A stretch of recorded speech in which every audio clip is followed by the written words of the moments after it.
Today we're going to replace some receptacles on the outside of the house, and you can see why. Some idiot decided to use interior plugs on the outside of the house. An absolute genius. Let's get started. Now, as we get started here, it is worth noting that I am not an electrician, nor do I purport to have any type of licensure in that field whatsoever. So, if you follow any advice in this video, you do so at your own risk. If you electrocute yourself, your loved one, your pet, whatever, do not cry, whine, complain, or call me. By now you should have shut your breaker off, which I've already done, but it's always good to double check to make sure that there's no power to the plug. It's time to fast forward our way through removing the old plug. No one wants to see me removing a couple of screws. As we remove this old plug, I should mention that we will be replacing it with a GFCI plug and a weather-resistant housing. Well, isn't this wonderful? The idiot that installed this plug box installed it with roofing nails. I'll be replacing those too. Now that the plug is loose from the box, I can see the ground. I'm going to go ahead and remove that first.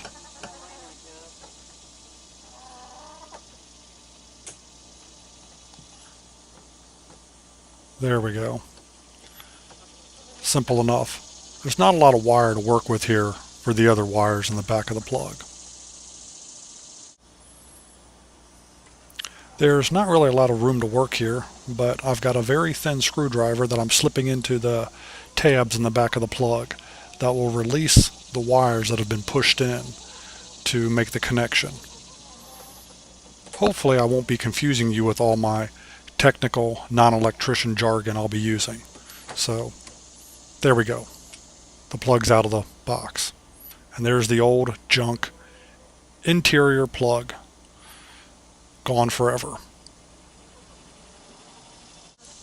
And here's the GFCI plug that I'll be using. It's a Leviton 20 amp. Should work a lot better.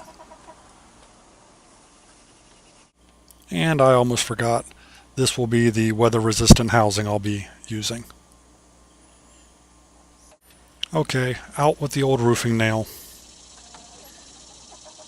And we'll go ahead and fast forward through replacing those roofing nails with proper wood screws to hold that box in place more securely. And here's that GFCI plug out of the box. To begin, I am attaching the black wire to the brass screw on the side of this new GFCI plug. I have conveniently blocked your view with my hand. You're welcome. All done. Now you're just going to have to take my word that it's attached correctly. Here I have decided to be kind enough and have enough camera awareness to allow you to see me attach the white wire to the silver screw.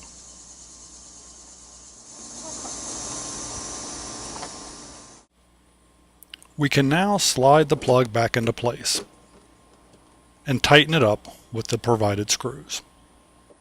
We can't tighten the screws down all the way because we need them slightly loose so that we can attach the weatherproof housing. Here's our weather-resistant housing we'll be installing. It comes in two pieces, a base plate and a cover. Here's the base plate. You have to slip those little notches over the screws. That's why we left them slightly loose. Perhaps not loose enough.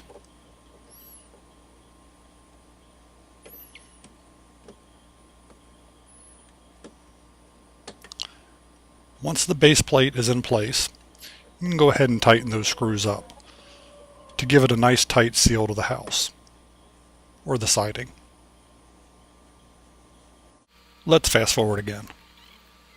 There we go. Perfect. Nice and tight.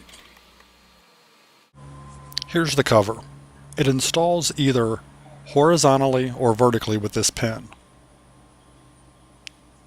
Mine will be installed horizontally because I want the cover to open up and down, not side to side. Or is that vertically? I don't know. I want it to open up and down. So that's what I'll be doing. There we go. Cover in place, pin locked into place, and I managed not to hurt myself. Fantastic. And here's another close-up view of our new GFCI exterior plug. Thanks for spending about 5.5 minutes with me today. I appreciate it.